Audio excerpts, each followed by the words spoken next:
Okay, so since it's 7 o'clock, I'm going to call this meeting of the Ordinance Committee together, September 29th, 2020, 7 p.m. I see that all councilors are present, and because of COVID-19, we are following Charlie Baker's recommendation to meet remotely, and this meeting is being recorded. If you would like to speak, just use the participants bar and raise your hand, and I will call on you.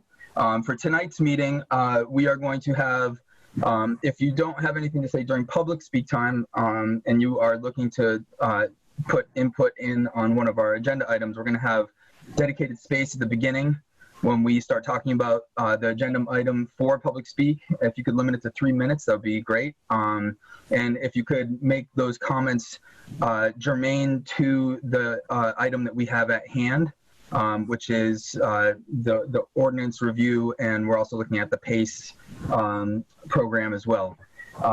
So I guess I can do that one. So let's get these minutes approved. So we have minutes from September 1st. I would be willing to entertain a motion to approve those minutes. So moved.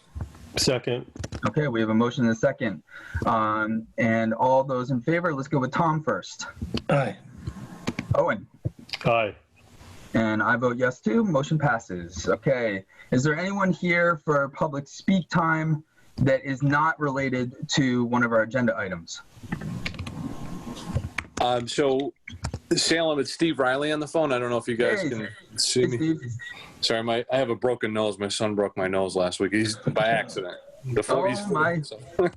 Well, I hope you're okay.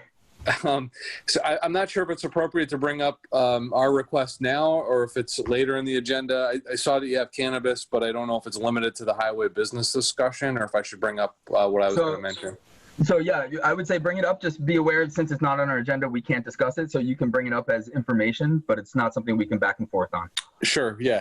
So at some point, maybe if it's possible, if you guys are interested in the idea, it'd be great to have a discussion on it. But I certainly understand that you can't at this point. So we've been discussing internally at INSA just possible things in the zoning that might be able to help businesses in town. And it's not just us. I think any retail operator in the city would benefit from this. And our thought is to start an earlier opening time. Right now, the zoning ordinance, I think, is 10 a.m. as the earliest opening time. We think an 8 a.m. time would be beneficial. Just would help us compete with the dispensary in Northampton. I think what we're going to start to see are retail dispensaries all throughout Hampden and Hampshire County, and certainly the earlier opening time would give us a competitive advantage. Anybody in Easthampton would get an advantage with that earlier time. So we think there's a lot of positives to that. We currently operate till about 10:45 at night. We've got an 11 o'clock closing time, and we haven't experienced any issues at the later times. So I don't expect that we would anticipate them at the earlier times.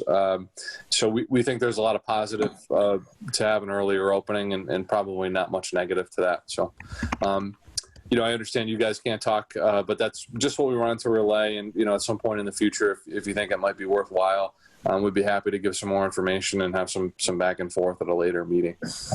All right. Well, thanks for coming. Okay. Thank you, guys. Yep. Take care. Have a good night. Thanks. Bye. Is there anyone else that would like to speak during a public speak time that is not related to one of our agenda items? Let's see if I can look through here. Okay. All right. Seeing none, I think we can probably, I just want to make sure that I'm going to share my screen. I'm going to switch this over. Could you guys see that I switched that over? Mm-hmm. Okay. And so I think the way I'd like to do this, just to keep it a little bit for time's sake, and for everybody's time's sake, and just for the streamline of this discussion, I would love if you have any comments that you would like to make in relation to the zoning amendment about highway cannabis in the highway business district in new construction. This is the space for you to make your comments related to the ordinance. And then, like I said, if you can keep it to 3 minutes, that would be great. And keep it germane to the ordinance would be also very good. And then once we're done with public speak, then I will solicit the city planner to make a comment, and then that's going to give us space to be able to discuss it as a committee. So that's how tonight's going to work. So is there anybody that would like to make a comment on the proposed ordinance change? Feel free to just raise your hand and I'll see if I can, let me see if I can pull this bigger.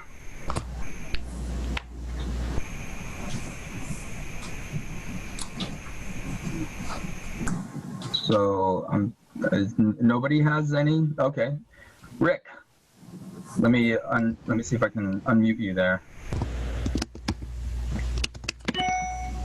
Okay, Rick.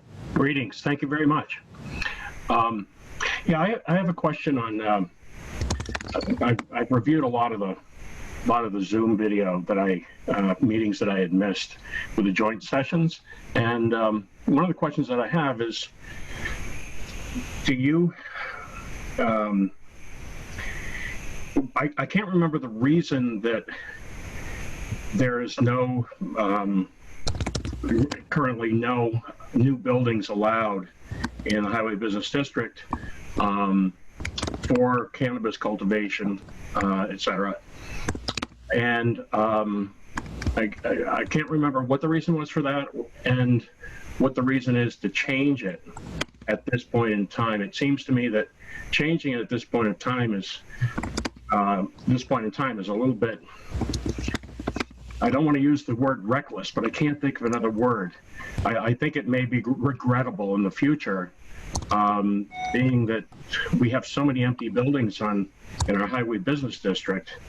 And I was reviewing the Pioneer Valley Planning Commission, on which I saw Jeff was one of the contributors. Quite proud of that. Good job, Jeff. And in that specific, it's specifically in there that it says that utilize existing buildings as much as possible. So I just wanted to review that, or ask you to review that, please. Okay. Thanks for that. Oh yeah, go ahead. One more comment. I just want to make sure that you're all aware that I'm not part of the, I'm not a landlord or proposed landlord for COTS. I don't know if COTS on here, but I'm the Cernak Fuel building in front of Cernak Buick and behind Cernak Buick. And so I don't have anything to gain or lose by COT going in. And so I just wanted to make sure everybody knows that I don't have a conflict there. I'm just looking at the neighborhood in general and saying that what I've seen so far from the proposal of the people who want to go into the Tasty Shop parcel especially, it just doesn't fit the neighborhood at all. And it's just a comment in addition to the other comments I have. Thank you. Yep, thank you. Okay, would anybody else like to make a comment in relation to the zoning change in highway business for new construction cannabis cultivation?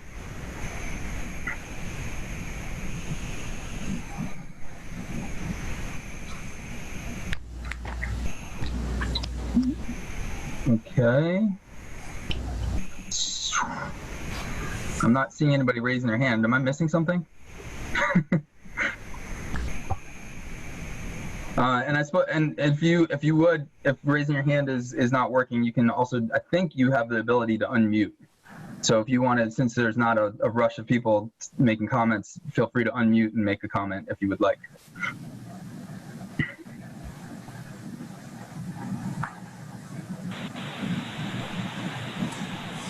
Hi, Councilor Derby. Hi, it's Cott.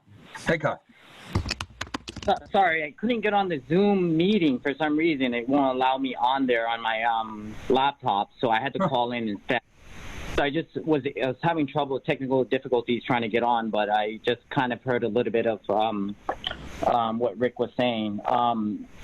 So I'm not sure exactly how the meeting started, but I mean, I don't know what type of changes are we looking at for the highway business. I mean, my only concern would be like the cap on the sides, and then probably the distance for the setbacks and the view shed. I think that's a lot of what's been concerning for like the neighborhood and stuff like that for the highway business area. And I'm not exactly sure what's gonna happen, I should say. Okay. With the cap for space and for the new development and et cetera. Can I just ask a quick follow-up, if you wouldn't mind? Yeah. So you're concerned about the size cap. Are you concerned that the size cap is too large or too small? My concern is that does it affect pre-existing buildings? Right. Okay. Okay. And so right now, what we have up on, and you probably can't see this because it's on the shared screen, but we do have the planning board's recommendation with all the links. And so basically, it looks like the new kind of caveats would be cultivation manufacturing would have to be accompanied by retail. It would have to be on a lot that is a minimum of 5 acres. And it would have to be 75 feet from Route 10. And no single cultivation manufacturing can be larger than 25,000 square feet. So, and when I turn this over to Jeff, I guess I'll ask him because the height restriction didn't seem to make it in here. So I don't think that is part of this particular proposal that we got from the planning board.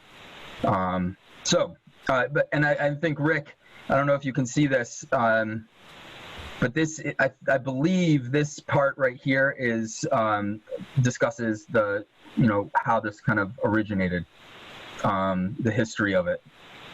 So maybe while other people are making comments, maybe you can, I don't know if you can see that all right, but okay. So Kat, did you have anything else you wanted to add? Yeah, getting back to the 25,000 square foot, again, now is that for a new planned development or is that across the board? I'll make sure that Jeff answers that question when we get him on. Let me just write it down. And Brenda, I see you have your hand up. So, and Kat, are you done? Yeah, I am. I was trying to get on the Zoom link and I can't get on for some reason. Is it not allowing me? I'm on the page. That's weird because I'm the one letting people in and I just don't see your name popping up at all. I've let like 3 or 4 people in the last couple minutes. There's two ways to do it. You can click the Zoom link from the website, or you can go open the agenda and then click into the agenda too. I don't know which way you're trying, but there's 2 ways to try. All right, let me open the agenda this way. And while you're doing that, I will have Brenda. Hi guys, Brenda Salyer, Holly Circle, planning board member. It's really a question for Jeff. I was reading the memo that you have on screen, and well, I guess you guys were in on this conversation too. Am I misremembering? I thought I asked or recommended that it be a maximum of 3 acres and not 5 acres. Did I just think that and didn't say it out loud? Did we talk about it? Do you guys remember that at all? Jeff? Yes, I mean, there's a stack of questions are stacking up, but my recollection, and I reviewed the tape, was that we started off with 3 acres. The 3 acres was going to be the minimum size lot, and then your concern was that it should be bigger to prevent, to make it so there's fewer parcels that might be eligible for this. So my understanding, you requested 5 acres be the minimum size, and we included. Okay. Thank you. Yeah. Okay. Thank you. Yes. Okay. Okay, thanks, guys. Was that your only question, Brenda? Yes, thank you so much. Okay, Thanks. bye. Thank you. Councilor Derby, would it be yes. appropriate to add a quick footnote there? Yes, it would. Just as a comment on that too, just looking at the table of uses, that 5 acres seems to be kind of a cutoff for a lot of other uses. And I don't know if that was what was, how that was the rationale for this, but if you look at, disseminating between, for instance, a permit or a special permit with other uses in multiple districts, below or above 5 acres seems to be the cutoff. So that 5 acres is kind of consistent with what we've been using. So I don't remember if that's how we arrived at that, but that might be it. Okay, thank you. All right, is there anybody else that would like to make a comment directed at the highway business zoning amendment before we turn it over to these questions to the planner?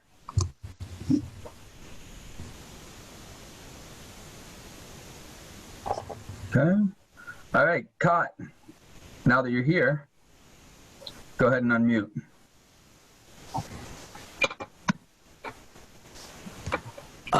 Yes, so I'm looking at the 75 feet from Route 10.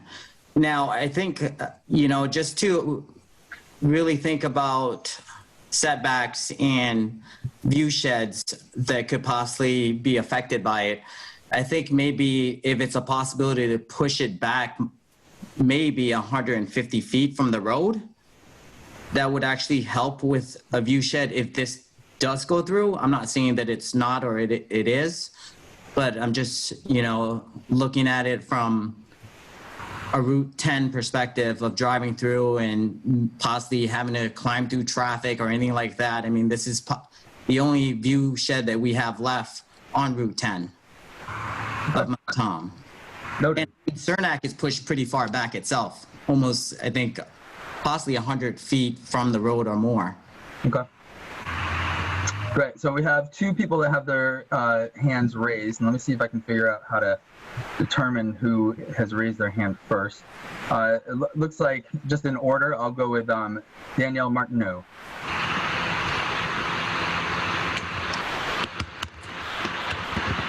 Danielle, are you there?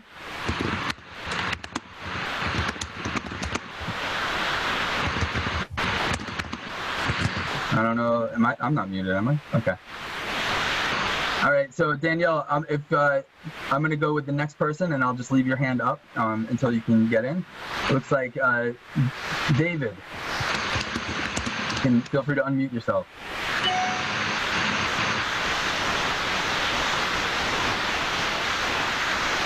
It looks like I can do it. There we go. Thank you. This is David Boquillan. I'm with the eHarp group, so we're across the street from the Cernaks. So I think, when it comes to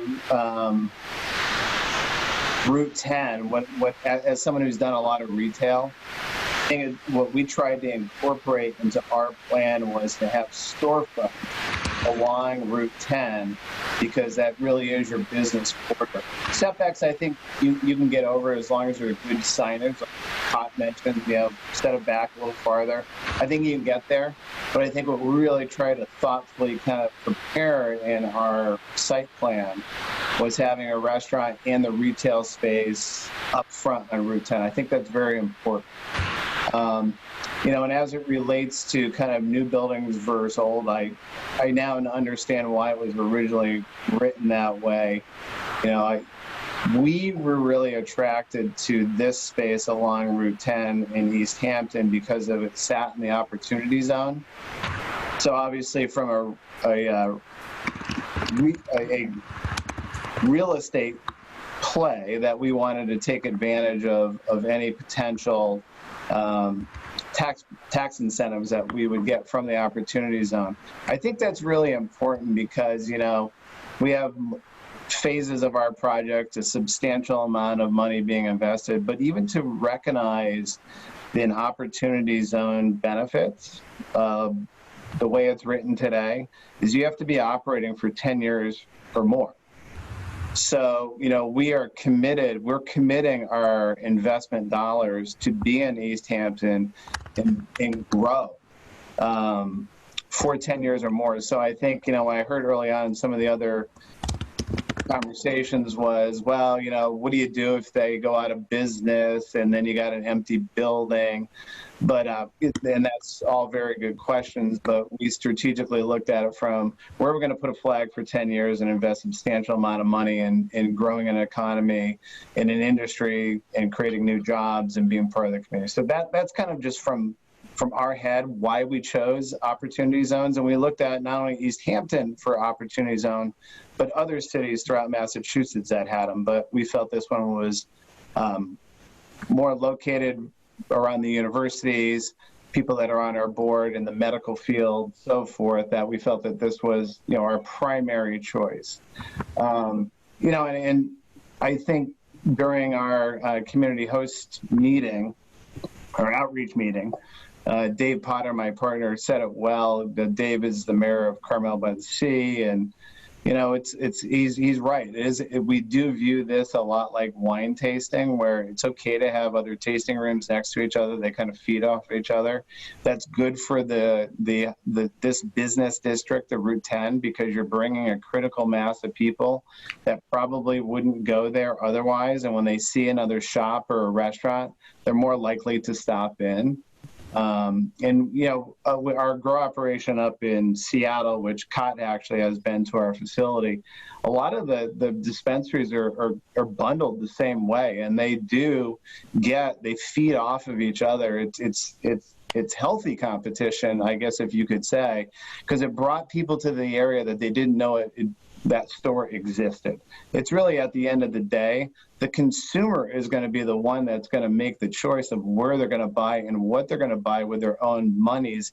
It's really not a policy issue. Right. So that's what we have seen, and I think it's a great idea to have multiple dispensaries and grow operations within that one specific area. I think you're going to be very successful with that.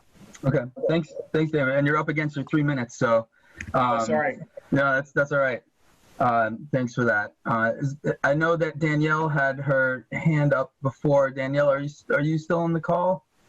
And Brenda, and I'll come to you after if we can get Danielle back.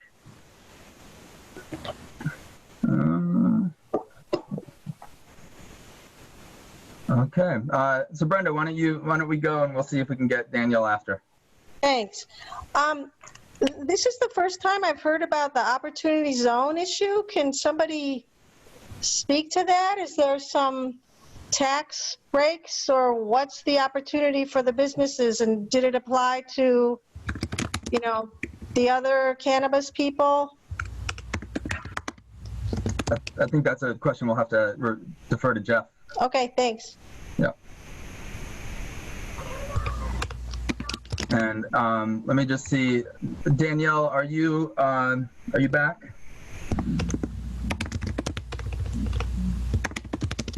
Right, Jeff, what? Mr. Chair, can I just ask? So I can see that Danielle looks like she's on from a cell phone, perhaps. Yeah.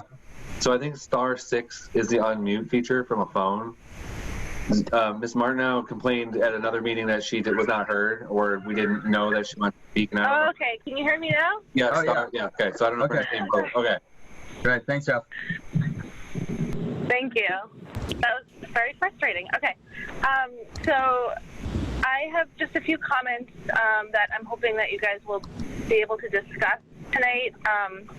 My major concern as a property owner that is adjacent to a highway business, and I know we're not talking specifically about particular properties, but my property is adjacent to a highway business that is a potential property to be a cannabis center. So my concern is why it was never really addressed in the discussions that you guys had about residential setbacks. I know that there was some discussion about a 75-foot setback, which to me is just frankly ridiculous. I mean, that's just not enough. Hatfield passed a setback for 350 feet, or I think it was 500 feet actually, and other communities as well, 350 feet for the school zones. So why not residential communities? As somebody who, I'm 34 years old, I'm about to have kids, like I will feel really uncomfortable living next to a cannabis cultivation center, as well as a retail center, although I think retail is a little bit different than cultivation. So that's my first statement or question. The second thing that I wanted to bring up is the environmental impacts that these centers will have on our community. I did a lot of research, and honestly, I was appalled at how much information is out there about the environmental impacts and how much we're not talking about that, especially because one of the philosophies, I guess, or mission statements of the mayor is for sustainability. And these centers are the exact opposite of sustainability. And there's absolutely no discussion. I think actually Brenda was the only one that brought it up, and it was an afterthought.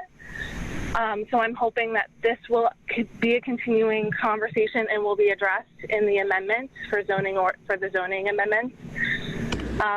And my last statement is, or my last question, I guess, would be if you guys would consider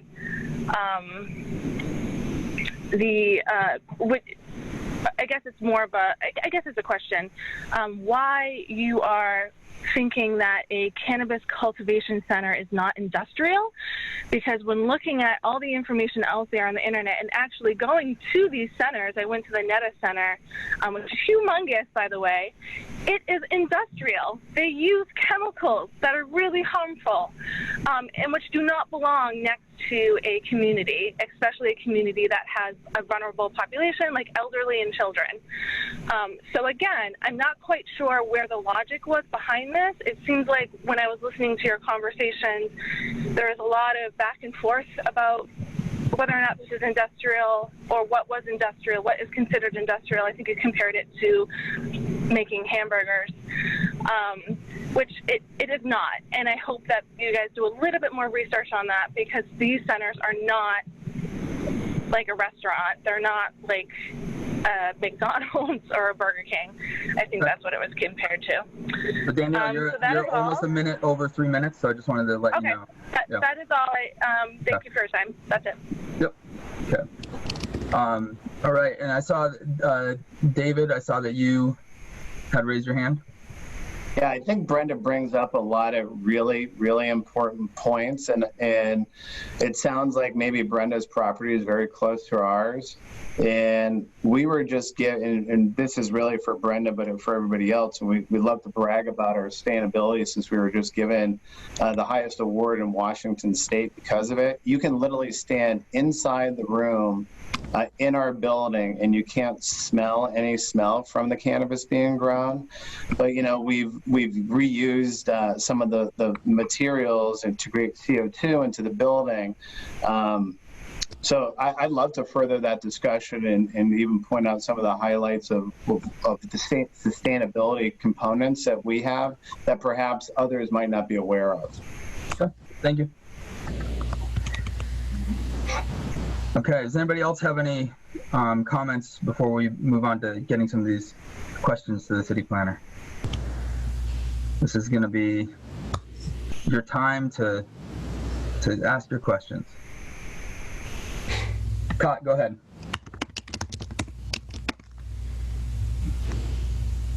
So my question is for David. Okay, so he mentioned about a restaurant, right? Is he integrating a cannabis restaurant, or is it just a regular restaurant with a cannabis retail within the restaurant? Is going to be my. I'm just gonna stop you there, just because. So all questions should be directed to the committee, and I think that question is getting a little off the topic of this particular zoning amendment. So I maybe at a different time. I apologize. Yeah, no, it's no problem. But I'm trying to make sure that we stay on track. So I would say, does anybody else have any other questions related to the cannabis amendment? Okay. All right, Jeff. You ready for us?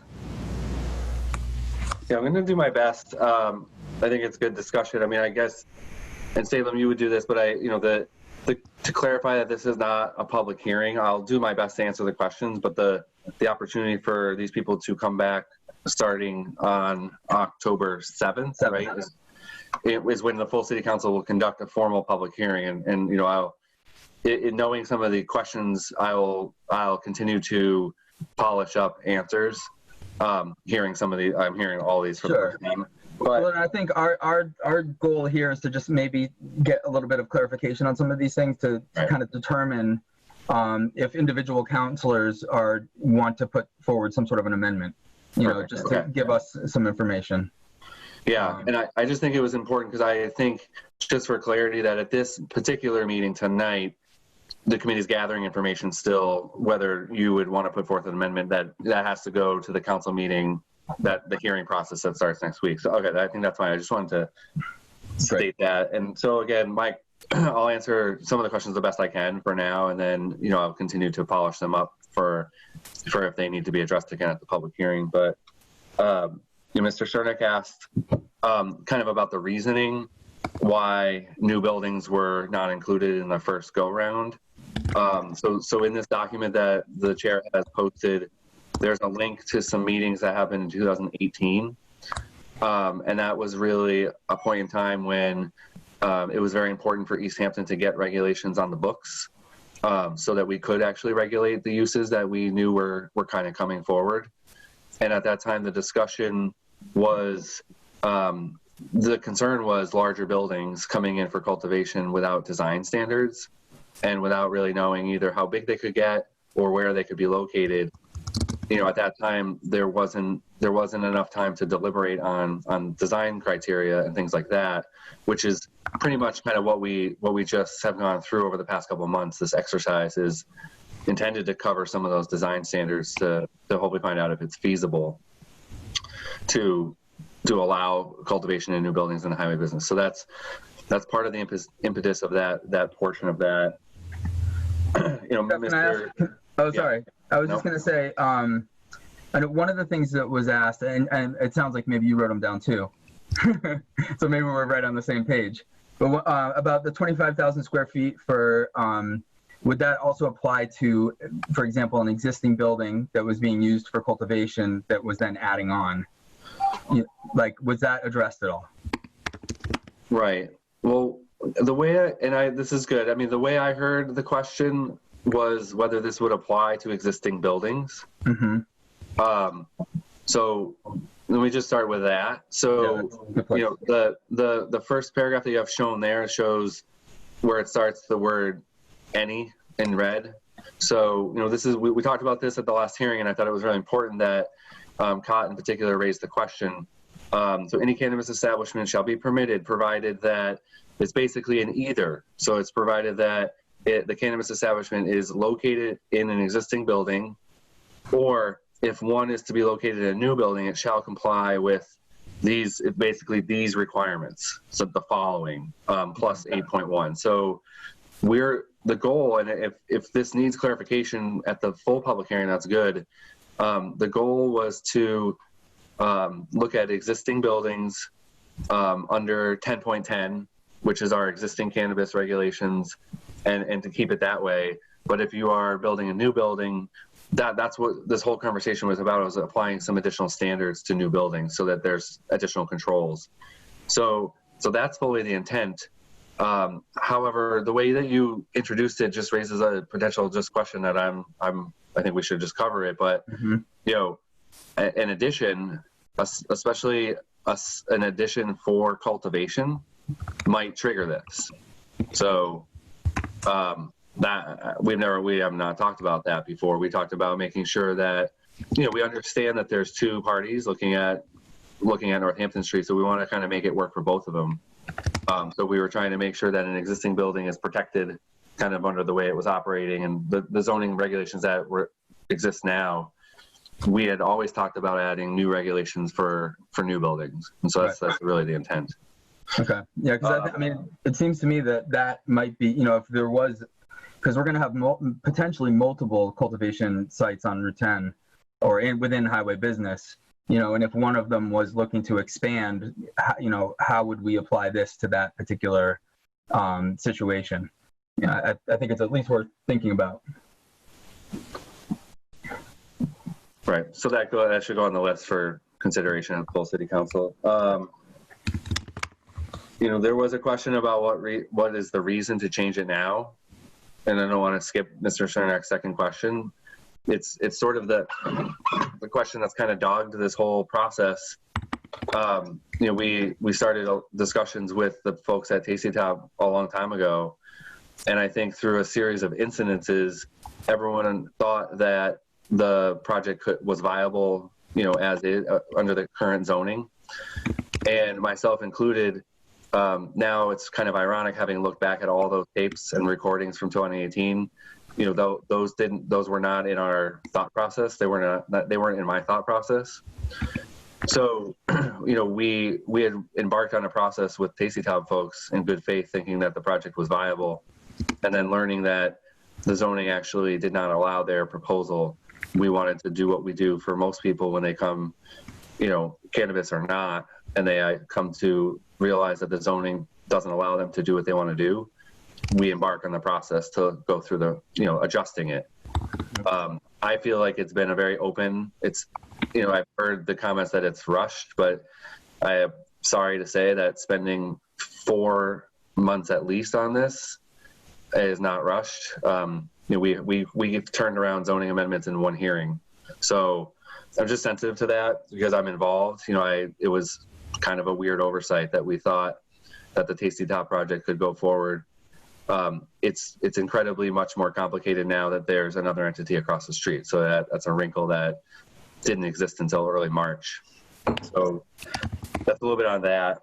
Can I is it okay if I just jump in there just to kind of corroborate what you're talking about as the senior member of the council here? Sure. Yeah. You know, so I appreciate that you said that, because that is the truth. And the specific instances that we've done that, just off the top of my head, was Captain Jack's. We had to change the zoning to allow Captain Jack's to be able to go in. And Easthampton Savings Bank, we had to change the zoning to allow Easthampton Savings Bank, their flagship, to go in. So that is, you know, something that exists and has been a precedent. So it's helpful. I know it's not the easiest conversation for some people, but I think it is honestly what we do. We're either creating new regulations because we need to for some reason, or we're looking at removing regulations. We're really trying to accommodate, you know, certain things to happen. And this is really just the beginning process. If it were to pass council, before I get there, this is how I respond to some of my other questions. But let me go through my list. So I think we tried to answer Koth's question about the intent is to not regulate existing buildings under this section with the requirements that we've listed here. Distance, you know, I think there's a couple different reasons for talking about a setback from the road. And the discussion started with 100 feet from the road as a setback. And there are some documents in the packet. And I know I'm not suggesting keep scrolling through, but there's some maps. I did, you know, a GIS assessment of other properties in the highway business. And at 100 feet, what we're trying to do is make a cultivation building some distance from the road. At 100 feet from the road, I think it's a little bit further in. At 100 feet from the road, it could allow either another building to be up front with parking. So these are kind of some of the images. So the second one here, that's a good, just quick example. So those are the office buildings across from Abishan. And what we're trying to illustrate is that with 100 feet, you can get a building in there. And so that was to respond to one concern of a larger cultivation building going right up close to the road. Through the discussions, which we were all part of, the planning board felt that 100 wasn't necessary and that 75 would also be effective. So if that's debatable, then that could come up, you know, next week and start that discussion again. But it wasn't necessarily about the view shed. And one of the reasons why we didn't put the height in there, if I'm just trying to recall some of the discussions, the realization that, you know, we would be applying a standard that doesn't apply to any other use that could go in there. So another business who's allowed to apply for a permit in the highway business could, you know, build a, I forget what the story is, I should check before I say it, but Three stories, is it? I think it's 3 stories. 3 stories. So that's why the decision was to not add an extra requirement for cannabis. And that's generally in line with some of the thinking that we've had before. Right. We covered Brenda's question on the acreage, but she asked a question about opportunity zone, and I will not pretend to be an expert. I will pull some, you know, fact sheets about it, but my understanding is that Easthampton has 2 opportunity zone areas, and one of them encompasses the entire highway business district as well as the mills. And that's a beneficial thing if you are an investor, and you can access other capital. It's a tax process where it's very complicated, and that's about where I'll stop, but it is available to anybody. So I think the fact that people are utilizing it, you know, may take a certain level of sophistication, but it is available. It takes a certain size project. The developer at 1 Ferry Street has talked about, you know, accessing funds through the opportunity zone, as is the gentleman on the call. So that's a little bit beyond my area of expertise, but there's fact sheets. It comes out of the federal government. Ms. Martineau raised some questions about residential setbacks, and so, you know, I would defer to the chair a little bit on this too. But there was a proposed amendment for 75 feet of setbacks from buildings, and some of the discussion that I recall was that whether it's 75 feet, 100 feet, 150 feet, there's no data that suggests that could prevent, I guess the conversation was about odor. So there was no data that really suggests that a setback would prevent odor issues. But what really will is the site-specific proposal. And so that was going to be my response, that we're setting up the basic parameters here, and then an applicant would come in with very specific proposals for buildings and mechanicals and odor mitigation. So some setback for odor didn't seem to be effective. We weren't sure it would be effective. If there's some other question about the need for setback from buildings, you know, we should have that discussion, but I think it should also be accompanied by landscaping and other things. So it's not just the building that would be the concern at that point. It's everything. You know, we need to just compare what are the setbacks for other commercial buildings, what are the landscaping requirements for other commercial buildings, and then how does cannabis differ or not from that. So I guess I have done no research on the other, you know, surrounding towns regulations. Some other towns are allowing outdoor cultivation, hence I would say potentially other larger setbacks. And you know, I think we've talked a lot about setbacks in the past in talking about cannabis, and so it's kind of a conversation that the city council should probably decide whether we want to continue that discussion about setbacks from residential dwellings. Environmental impacts is much the same.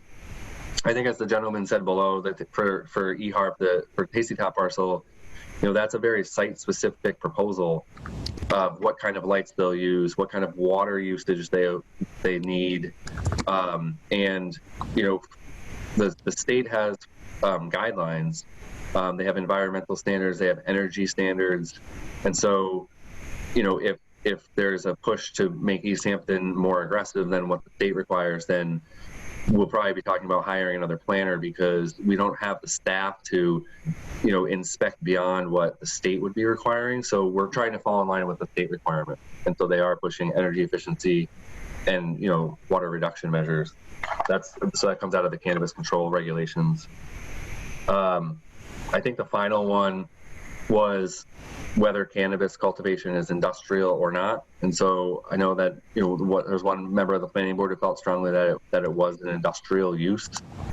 But I think historically, the decisions made to allow cultivation in the highway business have already been made for existing buildings, which determines that, there was a determination made that it might be industrialized in some nature, but it's not going to be classified as an industrial use that has to be in the industrial district, at least at this point.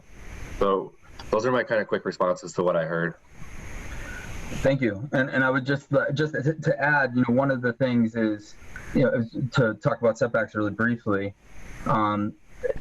because of the nature of the recommendation from the planning board, new construction would be treated as a planned business development, which in and of itself has very strict landscaping requirements between the buildings and the neighbors. And correct me if I'm wrong. You are correct, and I think that may be something that I need to polish up on a little bit and have a, maybe an example or some kind of illustration or just description of what that requirement is. I would be afraid to fumble around in the zoning right now to confirm that, but I think you're right. There are standards there. Okay, thank you, Jeff. And Owen, I see your hand up, and I think this is probably, Jeff, we might defer back to you, but I think this is where we're gonna start talking about this, so. Well, I just wanted to ask, go ahead, Owen. Really quickly, just kind of as example, just, I don't know if this would ease anyone's mind, but during other special permit processes, especially around specifically this industry, and herbology comes to mind, you can correct me if I'm wrong, but there's definitely opportunities during the special permit process where the public can come forward and state their concerns. And for instance, things like, visibility barriers and other kind of measures to kind of, shield the public, and for lack of a better term, but, or kind of provide better separation, physical separation from some of these buildings. Is that inaccurate, or am I remembering that correctly? No, I think it's accurate, and I think to just elaborate briefly is that during the special permit process, the potential impacts and of a development on the surroundings are specifically addressed. I mean, that's one of the most important things that the planning board does. Whereas here, we're talking about the general, could it occur? And I understand that we don't know whether that's a yes or no yet, but the question is, could it occur? And then if the answer is yes, through city council, then a project comes in, and the very specifics of that project and the abutters around it, that's a very long, usually detailed conversation. And there's a lot of discussion about what can be done to mitigate any concerns or questions. So, like I said before, just for time's sake, I think, Jeff, we might defer back to you, but I think it makes sense for us to start moving into some deliberations. But Brenda, you did raise your hand, and I'm such a kind and generous chair.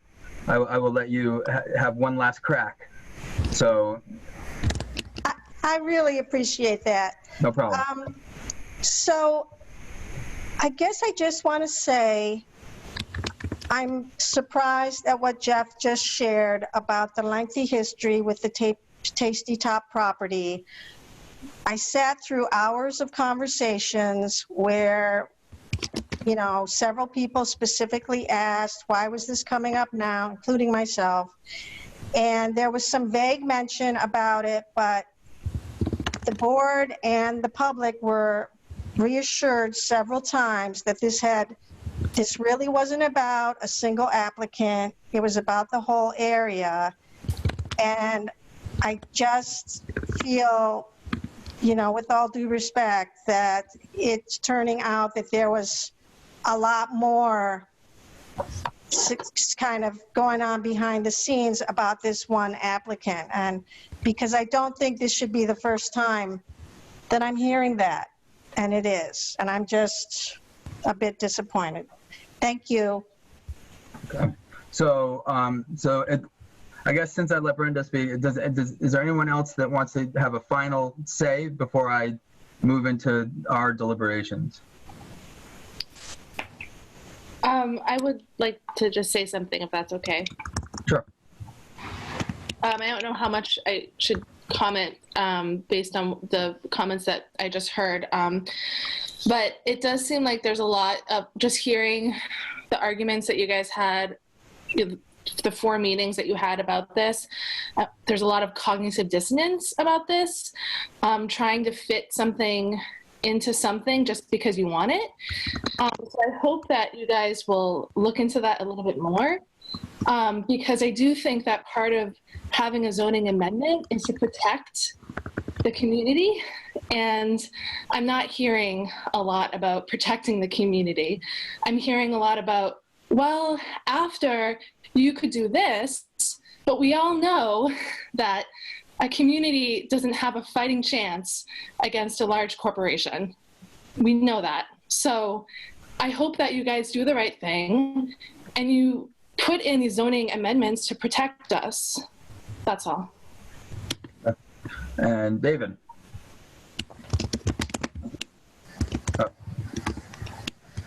Thank you very much. I appreciate the comments from everybody so far. And God, I wish we were a big company, but we're really just a craft cannabis company. When all of us grew up in New England and want to move back home, so that's a little different than a bigger company. But early on, when we reached out to your city, Jeff, and the mayor specifically, all we were doing was doing due diligence on buying a property before we make a major investment. And we did that with other cities in Western Massachusetts and around Massachusetts, all around Massachusetts.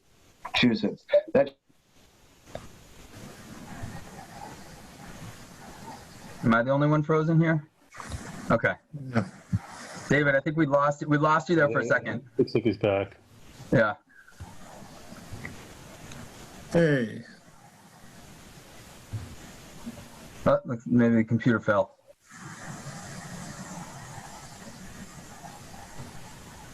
Can you hear us, David?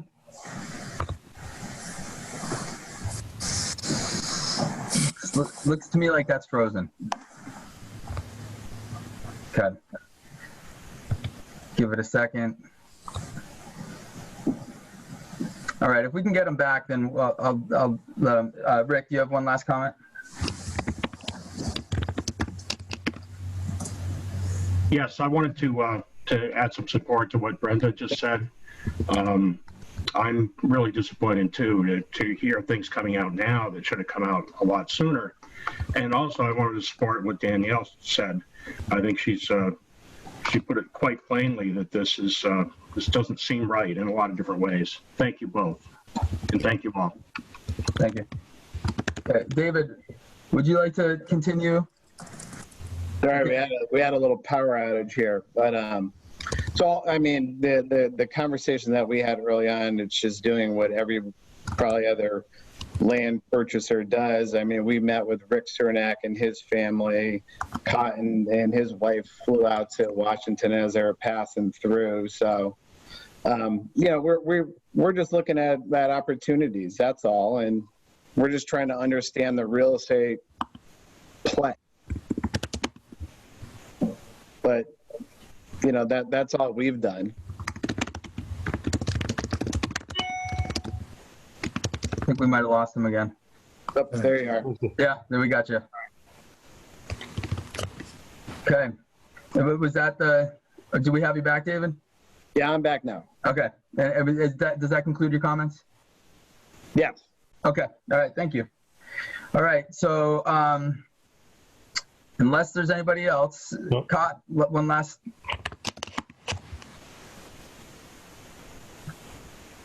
Go ahead. No, I just wanted to say something. I do feel what Danielle is saying. I didn't know that she was going to have family and have children as well, and I'm understanding her concern. I was concerned in the beginning. I still am concerned, but it's hard because I'm actually in the industry myself, and I'm not here to try to cut anybody off or try to deny anybody any space. But I do understand her concern about having, this massive cultivation right next door to her property line, which, I know we're across the way, but we're not that close. But for her sake and, for her future and her kids, it's really, really next door. I don't know what you guys can do with setbacks or if that's even going to fly or anything like that. But I mean, like I said, having it pushed far, far back might be, a way around it, but I don't know either. But I mean, it's just, I guess the way it's played out is just not comfortable for everybody, I should say. I don't know what to say either. It's a tough one. So it's not in our control. So it's in the city's hands. The community can only just base their concerns. Okay, thanks, Scott. To say, yeah. Okay, thank you. All right, so let's move it into our deliberations. I know we still have other agenda items, so Councilor Zarrett, Councilor Peak, where are you guys at? Tom. Okay, so it's a fascinating topic. It's so multi-layered, and there's every time I think I have my head around it, something else comes up. I'll say this right now: I'm not certain how I'm going to vote on this, but I think I've figured out the areas where, the sort of parameters on how I'm going to think about this, and so I can lay that out at least. So one part of it is, the concern about how, the reason why this wasn't allowed in the beginning was because we were concerned about people coming in and dropping, 2 million square foot corrugated metal building, cultivation facilities into what's otherwise primarily commercial space. And if that's the only concern that we have, I think that the zoning amendment that we have here does a reasonably good job allowing this sort of use while addressing that concern, which does not mean that I'm not opposed or that I'm opposed to any sort of additional accommodations. If we want to talk about setbacks, if we wanted to talk about whether the rules we have for buffers citywide, whether that maybe we want to look at those a little differently in a totally auto-oriented part of town that is, it's certainly a very different layout than, say, Cottage Street, right? Or the Mills. There are things that I could look at here that I could see as maybe helping to deal with some of the immediate concerns of some of the other folks who are around this area. And for what it's worth, there's also the fact that even if we allow this, this is still a special permit. Nobody is owed one of these. And, I know that the planning board at times, with all due respect towards the members, has been very sort of, I'd say we've been seen as a business-friendly city, but I don't think that's a foregone conclusion that anyone who had a specific concern about, for instance, view shed or something like that on a specific site with a specific plan couldn't go and sort of reach a conclusion that everyone can live with. And, to Councilor Zarrett's point earlier, we that's happened before. For me, there's one part of this that I don't feel we could hammer out some sort of compromise. It's like either I'm going to be cool with this or I'm not going to be cool with this. And that's actually a point that Brenda made in the planning board that sort of haunted me ever since she said it, because it was just really, I hadn't thought of it at all like this before. And I'm going to paraphrase Brenda here, but the idea was, if we had allowed this all along, if we had allowed for people to build these new, so I guess it's really two things, but I'll start. If we had allowed for these new cultivation facilities to be built all along, would the current license holders in Easthampton have gone through all the trouble of renovating these abandoned or I don't know if abandoned, these vacant, and in many cases long vacant properties, to turn them into these cultivation and retail facilities, or would they have just gone to some of the few developable plots left in our relatively scarce city and built there? There's a question for me there, and about whether, given that this industry brings in so much outside money, there's a question to me about whether that is, like, the way we had set this up beforehand has actually potentially been really useful in sort of directing money into spaces that otherwise might have gone neglected. And there's a question of fairness if we stop doing this now, when there's people who have already invested a lot of money that might have been able to do what they wanted to do for a lot cheaper if we had allowed it. So that is a concern of mine. I'm not saying it's a deal breaker, but I'm saying it's something that I need to have a conversation about. And if we don't reach a if that doesn't happen tonight, then I'm just not going to be casting a vote until we can have a thorough conversation there. My second thing is just about the fact that this industry in general is a little bit like right now, the state of play that it's in, there's a lot of uncertainties. Especially there's a lot of uncertainties right before an election, where depending on how it shakes out, you might suddenly have a federal government willing to fully just legalize marijuana nationwide. And if that happens, or cannabis, I'm sorry, Councilor Derby, if that happens,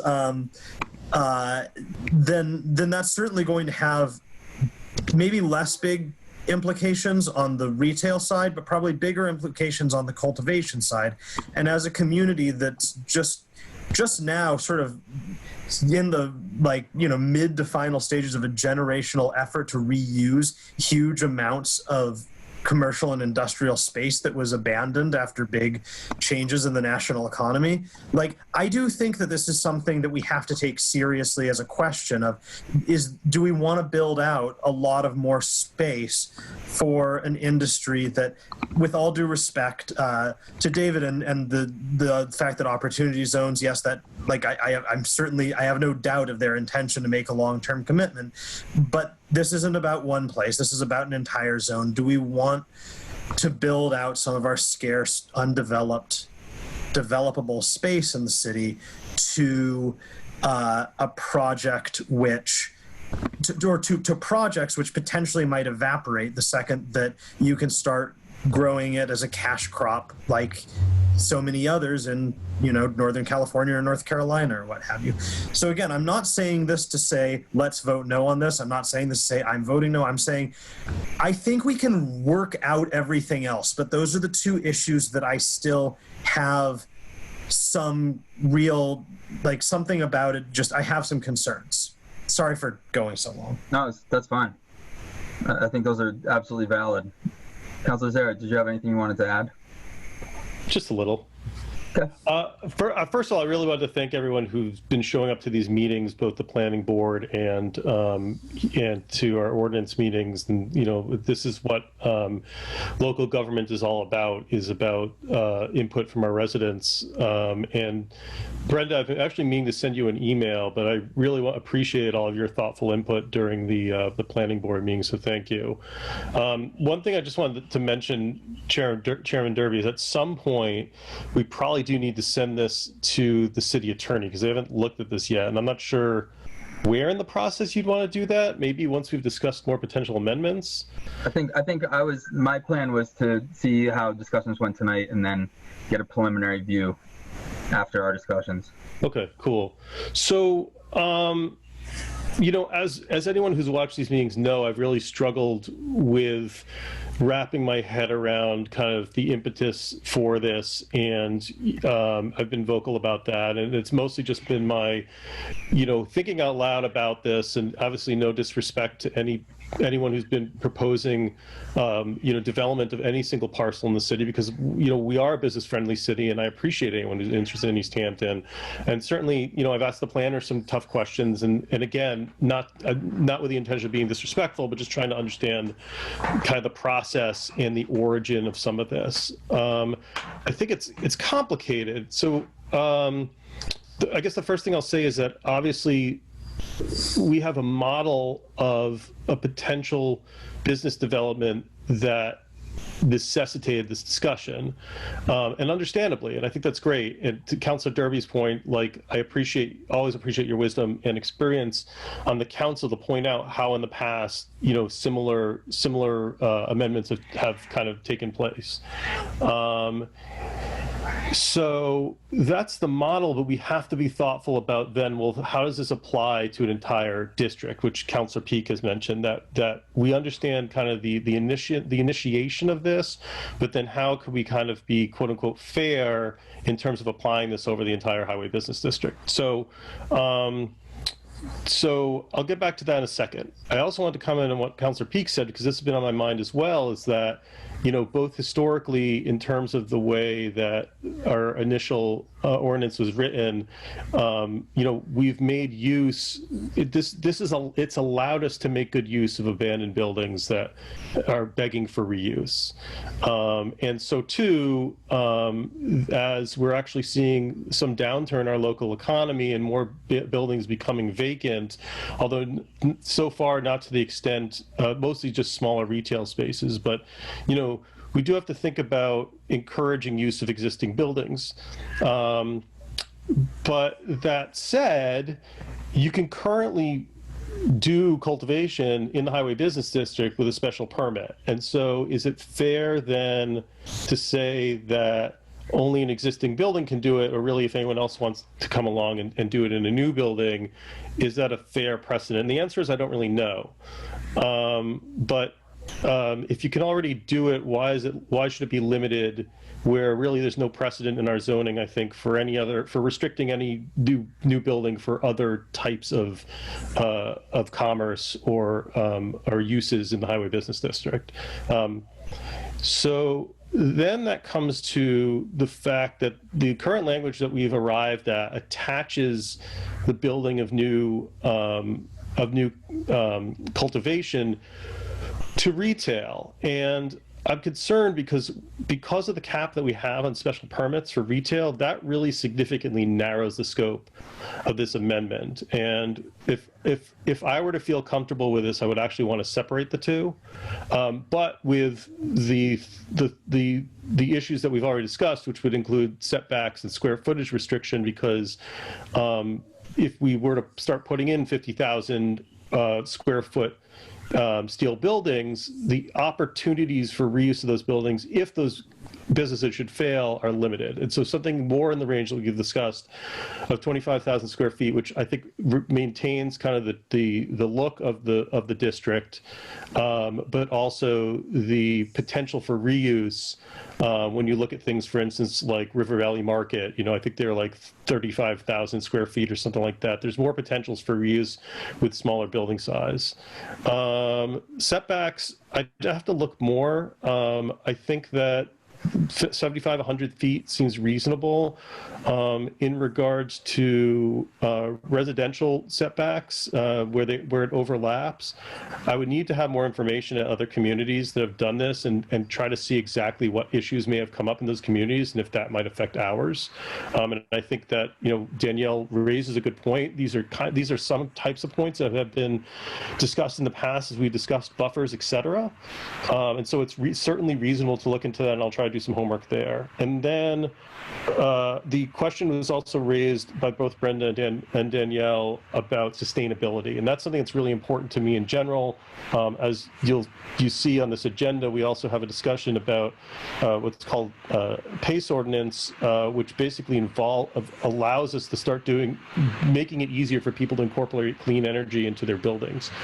And clean energy is very important to me. I know it's important to Councilors Derby and Peak, and so I don't know if it's too late or if it's too difficult, but something that, at least from an energy standpoint, to potentially consider as an amendment is to require cultivation's the main energy draw, at least from my understanding, for things in this industry. So potentially putting language in there to require that 50% of rooftop space or the equivalent thereof be solar, just would be something that would make me feel a lot better. I don't know if it's it's too late in the process to introduce that, but that's certainly something I would be interested in. And then we do have already regulations around odor control and fume control, but I do appreciate Danielle's concerns about kind of the industrial nature of the processing of cannabis. And again, that's something that I think we do have to think about and consider. That's it.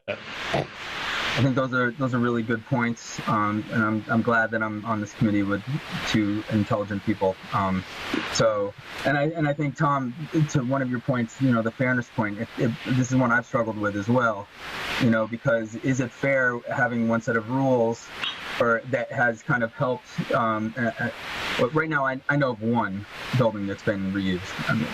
But it's helped that one building, which is next to the post office, potentially. So we have one success story. But then I flip on to the other side. Well, is it we allow it for existing buildings? How is it fair to limit people who want to come and invest in our community to not let them do it in a more energy efficient, more state-of-the-art way? So I mean, it's that is a kind of that particular issue is a double-edged sword that either way it comes down is cutting somebody, right? So I think that's one that is worth talking about, worth trying to figure out. And Owen, I know that we had talked, a long time ago about requiring new cannabis places to have solar. I think that's a great idea. And so that's one I'm happy to entertain. I think it would probably, I don't think it's out of the scope. I think it falls within the design standards. It would just be an add-on to the planned business development design standard within this piece. I think that probably could be something that could get worked out. And as far as, this idea, the setback idea, I mean, here, and Danielle, you're not going to like what I'm about to say, but I'm going to say it because I've been a city councilor for 17 years and I've experienced this a lot. That property is a property that is owned by, somebody else, and it is zoned for highway business, which means that a lot of stuff can go in there. And one of the things about owning property is you don't have to get your neighbor's permission to put something in your property. And, Stop and Shop was slated to be there. And, there is nothing to prevent something of that nature to go into that site.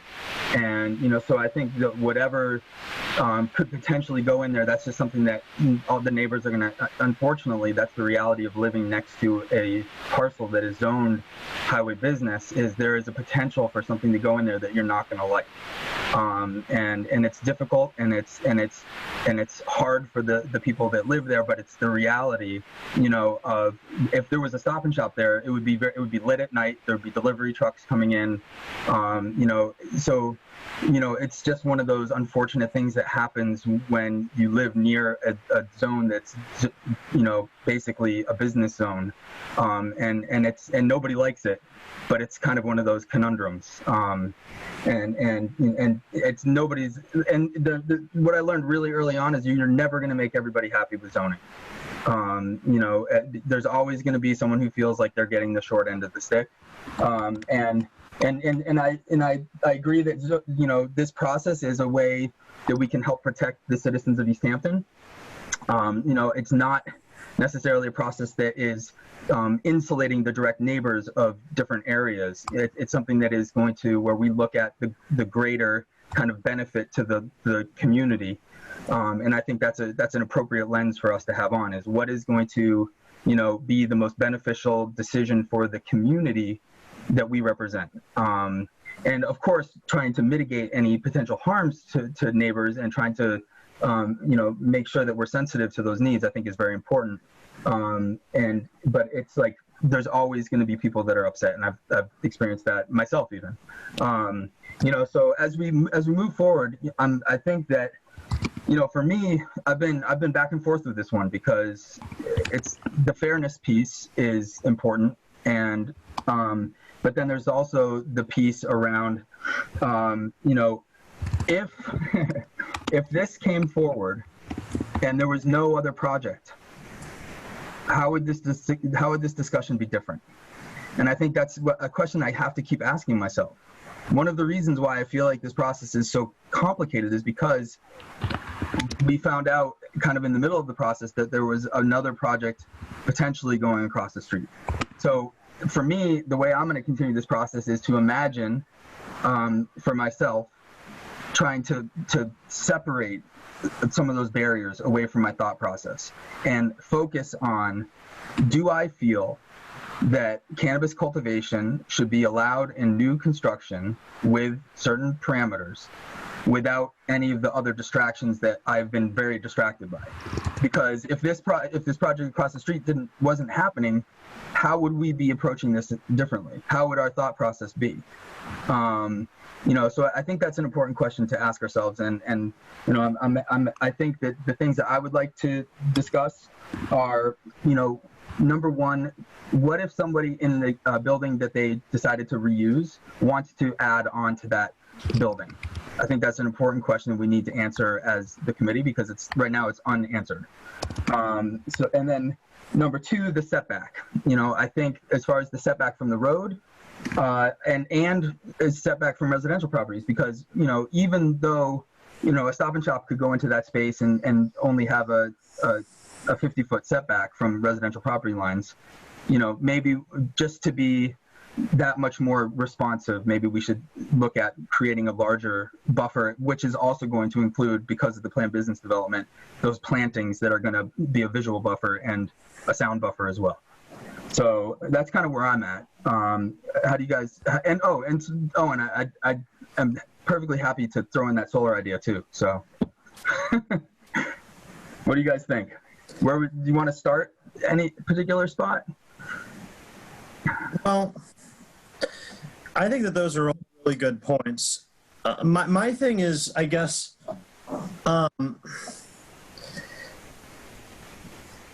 I'd be interested. I mean, I'm glad you sort of you shared your thoughts. I'd be interested in knowing kind of if it's okay with you guys to sort of just linger for a moment on this sort of point about, like,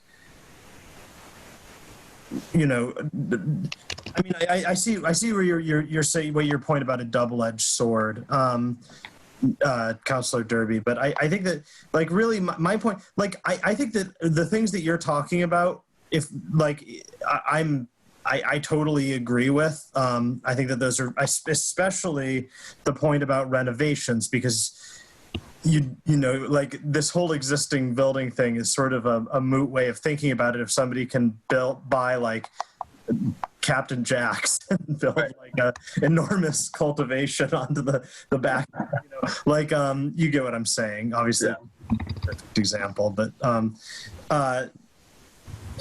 I think that that's sort of like I think that that's a right. I think that is something that needs to get addressed. I'm still kind of stuck on this idea about whether or not our existing policy has actually helped to potentially push a lot of investment into.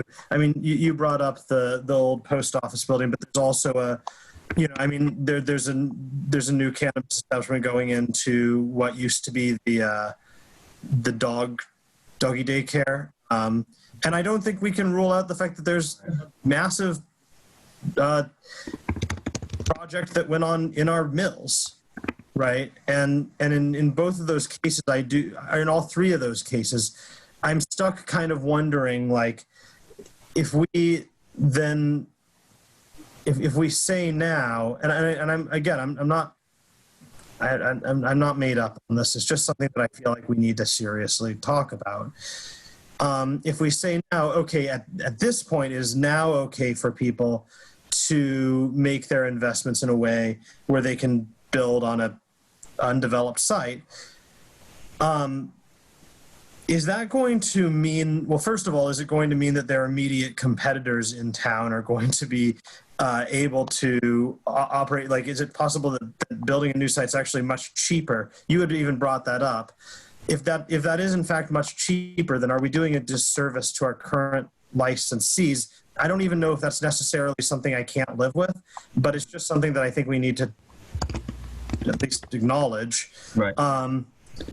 And then the other thing is, if we say, okay, we're not going to do any more of any of the, or you can now build all of this on new sites. Can we ever expect another, and I'd be kind of interested in Jeff's thoughts on this point as a planner, but also definitely on both of your thoughts.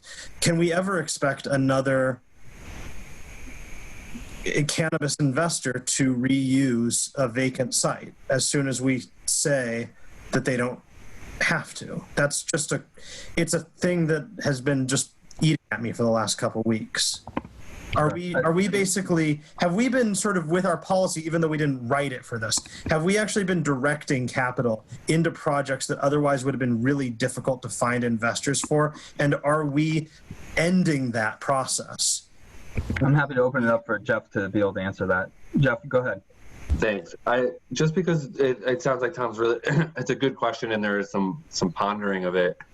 Just to take one step back, I think if you separate for a little while the idea of cultivation from retail, I think there are two different kind of distinct parts of the industry. But my best guess, and I can come up with a little bit more specific dates, but my recollection and my understanding is that INSA had chosen their site in probably 2016, and I'm guessing that they pulled their building permits for their first cultivation in 2017 because they came in under medical marijuana. So they chose that site, and I think that they had a conscious decision to make an investment into that building and have been just committed ever since, which is great. But, for all intents and purposes, they are maxed out at their capacity for cultivation in that building at 100,000 square feet.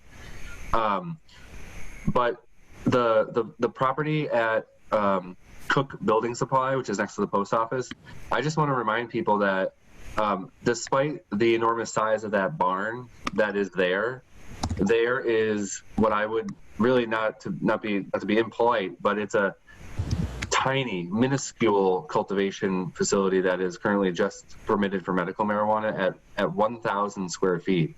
So again, we're talking about a building cap size of 25,000 square feet. They are not cultivating by and large in that building. They really are looking at renovating the retail space. It's currently unknown what's going on in that barn. As of right now, it's not cultivation. So just kind of with that real quick summary, we've had very minimal investment in cultivation in Easthampton. It's been an INSA, and that's about it. The property on Wilmilco Way was abandoned by Apical. And there is some interest there, but it appears to not be super fast moving. So I think just tempering the cultivation demand seems pretty low. But on the flip side, retail we've been successful at retail using existing buildings that were kind of formally used as retail. And, I think that's a good example with Cernak.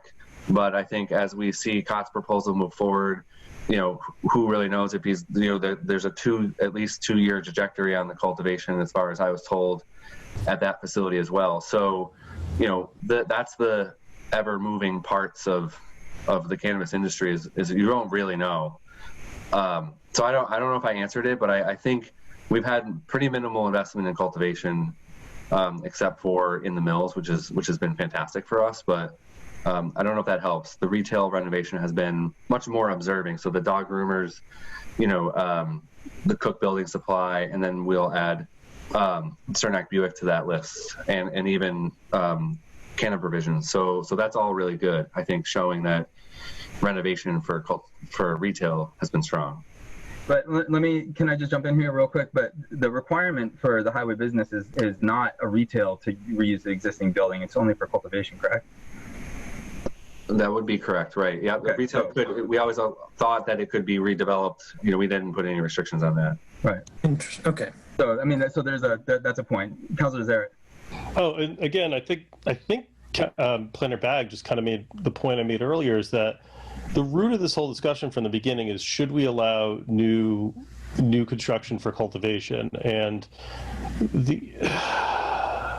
again, in fairness, I'd say yes, but as I say yes, I think of all the things that Councilor Peak said. But at the end of the day, whether the answer is yes or not. I don't, the whole tying it to retail, existing retail, I think narrows the opportunities for investors because just off the top of my head, I think there's only 2 special permits. And so let's say, both of those, so you have 2 special permits that decide to build in the highway business district, then no one else would be allowed. And I think that, cultivation is a whole other part of the industry, and some people choose to cultivate and not get involved with retail at all.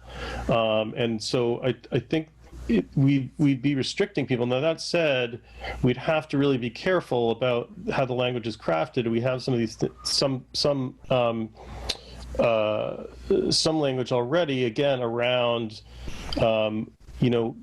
creating new buildings that don't have potential other uses if they're abandoned. So that's my only input, is if we're talking about new building for cultivation, then it should just be talking about cultivation, not attaching the retail component to it, because I think that narrows opportunities for people who might want to participate in that industry. Okay. Tom, how do you feel about detaching that, or did you have another point? Well, I don't know. I mean, I've changed my mind on this so many times. Welcome to the club. Yeah.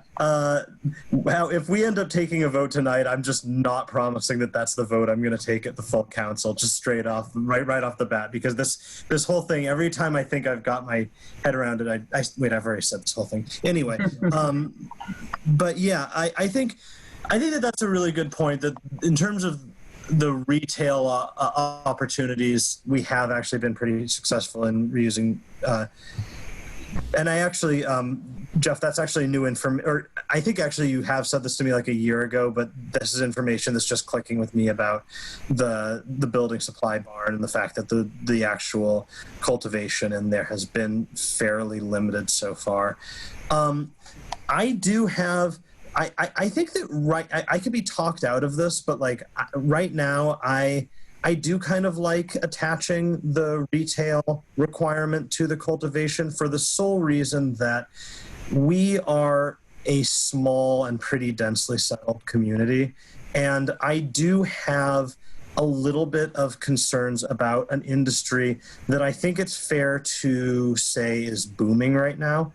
And as an economist, I'm scared of booming industries. I really am. Like, I actually, for what it's worth, most of my study I'd say half of the time that I've spent studying economics in my life has been studying booms and crashes. And so when I see tons and tons of money coming into an area, like where a lot of people might see investment and get excited, I feel that, but I also get a little nervous about like stuff getting built and then abandoned. And particularly, I just think like the cultivation industry in and of itself makes me always a little bit nervous, just because it's only like a lot of the, not to get too nationally political, a lot of the red states are only going to sit around and watch the kind of money that we're seeing in tax revenue and as a state or as a community coming in for so long. It'll be like casinos, it'll be like all these other things. Like at some point everyone's going to decide they've got to have it, and suddenly it'll be legal nationally. And at that point, I just am not, I think that there's a chance that some of the really, really great craft cannabis establishments that grow really world-class stuff and have like a real brand associated with them will stay around. But I just see that as being devastating to the industry. And so I'm nervous about like a plot of land that could have like a bunch of new houses to help alleviate our severe housing shortage, instead having a building that I think will probably get abandoned. And so having the retail component associated with that at least means it's not just like a thing to use and then throw away, which is sort of how I see just a standalone grow facility. Or maybe that's overly severe, but that's like my overly pessimistic side, being like, this is a cheap building that they're going to make money in for a while and then throw away, which is, by the way, not what I'm suggesting the Tasty Stop folks are doing. But if you have a standalone cultivation, that is my concern. Right. And I'm going back and forth here between you guys. because Owen, I was agreeing with your sentiment on detaching, and then Tom, you kind of just swung me back, and it kind of it made me, think about when the big beer companies started monopolizing local economies, but then craft beer came, and that changed the whole landscape. So I mean, it's so hard to kind of cast a long eye to the horizon and actually, have any wisdom to it. But I think both those points are actually good. I think for me, I'm kind of leaning more towards keeping the retail attached just for the planned business development piece, which adds those extra design elements. Because I think that if we just had cultivation, it might expand opportunities for some people that are shut out of those opportunities right now. But it also, I think Tom's points are well taken, and there, those potentially could go into other zones where, I mean, highway business is a business zone, so having retail does make sense. So anyway, go ahead, Councilor Zarek. No, you guys convinced me. I mean, the more I thought about it, I think that if there are other zones in the city where there's opportunity for new construction or expansion of construction, where we could look at opportunities for cultivation, that's great. But I think you're right that in order to also preserve the spirit of the highway business district, it is mostly retail driven. I think they talked about that a little bit in the planning board meetings. And so while I do agree it's more fair to detach the two, I think that's outweighed by that you would be able to better kind of control the spirit of and the appearance of the highway business district by specifically limiting. So I take it back. Okay. But it's tough because a lot of what we're talking about, I mean, new buildings, not new buildings, I mean, it kind of goes back and forth between kind of what's fair for the people who have already established businesses here and, kind of almost creating kind of a new set of guidelines for people to follow that potentially makes it a little easier. But yeah, I don't necessarily think that the two need to be detached. I guess that's mostly a primary retail area. I do like that solar idea, though. For me, I think the solar idea of creating a 50% requirement, because if we're talking about a 25,000 square foot building, those are most likely going to be either a low pitch roof to a flat roof. I'm imagining, and I would not be. I could be persuaded to look at broadening that requirement across the board, just so you know. Yeah, Councilor Peak. I was about to say, when we started this conversation 4 months ago, one of the things that we all sort of discussed was that some of the things that we're discussing here might be things that should probably apply in a broader way. If there's things that don't have anything to specifically do with the industry, that are just like what kinds of buildings we want in the highway business district, then some of those are maybe things that we should just maybe those are things that we should just handle for. And I think when it comes to buildings of a certain size having solar on them, maybe that's a conversation that would be worth expanding. What I don't know is whether that means that we should table that and then talk about it on a district-wide level, or whether we should do this here. And I guess there's no harm if that's something that we want to talk about talking about it here. And if that goes well, then talking about sort of expanding it to new buildings of a certain size, just kind of in general. Right. One thing I will say is that, as just based on what Jeff said, I'm willing to sort of table my concerns about this for now, which doesn't mean that I don't still have them, but I'm willing to sort of table them for now and talk about the specifics of what,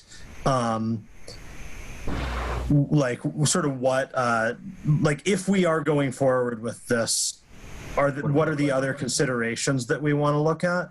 And then, I suspect that some of our colleagues might have my same concern, so it might come up in public hearing, but like, I think that at the very least, we owe it to them to like think through, like, if this is happening, what's the most responsible way that it can happen? And then it might just not pass anyway, but like, we can at least have that conversation. I agree wholeheartedly with that. So I think that's a good place to be. And would you guys, so since we're kind of arrived at that point where we can look at, I think one of the things that needs to get talked about is the addition piece. If can you guys help me brainstorm that through? How we would, so let's just say, for example, the Cook's Building Supply was looking to do cultivation within the barn, but they felt like where the other barn used to be, they wanted to build a whole new facility and have it attached. Go ahead, Owen. Oh, sorry. No, go ahead. So if the standard that we're setting is up to 25,000 square feet for cultivation, what I would say is that you can expand up to 25,000 square feet. And if you're in a pre-existing building that's already over that, well, that's you can't help that. You're obviously not going to disassemble parts of your building, but if there's a desire to expand, so long as your current cultivation area is under 25,000, you can expand up to 25,000. That would be my input. Okay, I think that's a good level playing ground. Yeah, because I was thinking that too, but then I was thinking, well, you know, what if they're doing really well and they have, you know, let's say 20,000 square feet of growing area, and you know, does it make sense that they can only add 5,000 square feet? And so my initial thought was maybe we allow them to add like 50% of their existing space. So if they were at, you know, or whatever's greater, you know, so if they would be going above, and I don't know if that's fair. It was just a thought that I had, but you know, yeah, go ahead, Tom. my only thing there is again the fairness point, that if we're taking I'm trying to apply this both ways. If we're taking a new building and we're holding them to this limit, then I feel like that's the same limit, right? If you buy a 60,000 square foot space, that's one thing. But like, if we're saying that we're asking these new buildings to limit their footprint, then I do think that if you buy a 5,000 square foot place, you can't build 100,000 square foot addition onto it. Like, you know, there has to be like, I think it seems to me like the fair thing to do would be to constrain them to the same footprint that we're constraining new buildings to, just from a fairness point. I don't even know if I mean, and that seems to be something that, you know, the planning board felt that past a certain size, this really wouldn't be a good fit for the highway business district. So yeah, that's sort of where I am right now. Okay, so we can safely say that if we were going to put this in as an amendment, that it would allow existing cannabis cultivation facilities to expand their operations up to 25,000 square feet, which would include their current growing capacity. Are there any other restrictions we would want to put on that, or is I mean, because my initial thought was like, well, you know, what if they have a really, but I guess if they're going to do cultivation in a building that's, you know, really drafty or like old, they're probably going to rebuild that anyway. So because I was just thinking like energy efficiency standards and things like that, but I guess I answered my own question. I did see that Jeff had his hand up. Oh, okay. I can't see. All I can see is you guys. So, Jeff, go ahead. The only question, I have a comment, I guess, in a question, which is, the comment is that if, you know, I think with existing buildings, we can know a lot more.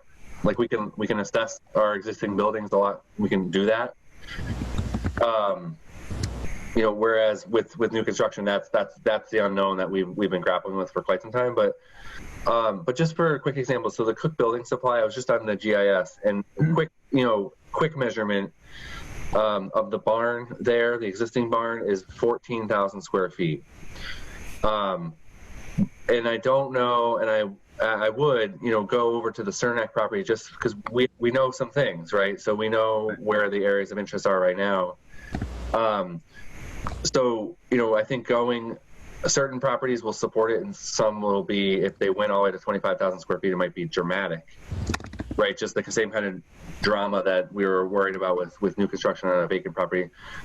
But all that said, the one thing I guess would be that we wouldn't want an addition on an existing building to all of a sudden pop up and go right in front of the building, subsume a building and appear 25 feet from Route 10, when someone with a new construction had to be set back, by suggestion 150 feet. So I would just be thinking about that setback standard and how that would interact. Right. So it would have to, I imagine, like the way I envisioned it in my brain was that it would be, similar to an accessory building.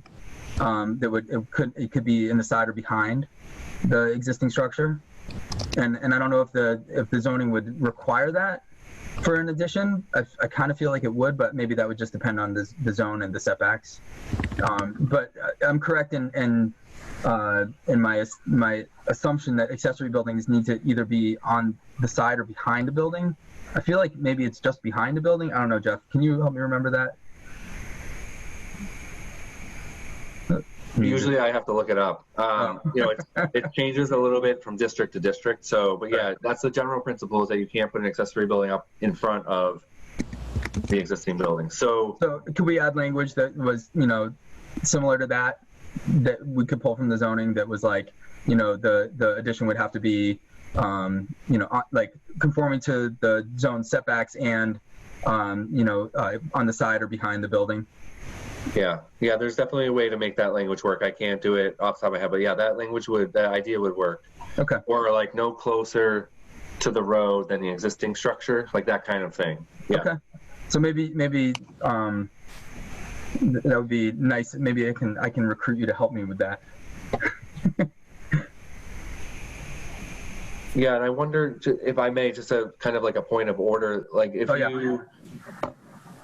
you were to propose these ideas at the meeting next week and there's concurrence that is something to move forward with, that would be, rather than scrambling between now and next week to put it together. I don't know. I have some time and capacity issues between now and next. Yeah, well, I think, one of the things that we had talked about was continuing the public hearing next week. Yeah. Just to give us a little bit more leeway. Right. And Tom, did you have a? Actually, that's something that I was about to bring up. I think that for the benefit of the folks that are here tonight and watching all of this, I think it would be a good idea to make a decision about whether we're going to recommend to continue this or not tonight, so that if we're not going to be discussing this at length and deliberating on this at length next week, people can know that they can do something else with their evening. Like if we think we're going to go ahead with deliberating on this and that there's going to be sort of a time crunch to get all this ready, then whatever, I'll make that work. But I know there have been talk about deliberating, and I would like to come to some conclusion about that reasonably soon, if that's okay with you as chair. Yeah. Just because I know that it's a lot for somebody to sit in front of their computer and listen to us talk for long periods of time, and I know that those meetings tend to, especially right now, run quite long. So I wouldn't want someone sitting around for a long time thinking we're going to get to this and then realizing that we're just going to continue it. Councilor, thanks, Tom. I appreciate that. And I'll answer your question in a momento. Councilor Zarrett. Well, I think innately we're going to have to continue it, because I think my understanding is that next week we'll arrive at some sort of consent council, and then we'll have to take that and have the solicitor look at it before we can vote on it. Am I wrong there? No, you're not wrong. And that's what I was going to say is I think that I'm perfectly comfortable with, making that decision to continue the public hearing, just because of we're almost at the 2-hour mark now. And, we're just kind of getting into some of the, I feel like we're making good progress, but I feel like that we have some more work to do, and we need to have the solicitor review it. And so I think that if we continue it out to the next meeting, that will give us that time to meet again, to get some of these amendments in writing and polished. And it will take some of the pressure off Jeff. If you agree to help us with an amendment, language, if you are in agreement, then that will just it will kind of take some of the pressure off. So Yeah. I'm happy to do that. Yes, I'm happy to do that, and I would just say this too, that part of next Wednesday is going to be what I would say probably a lot of public comment.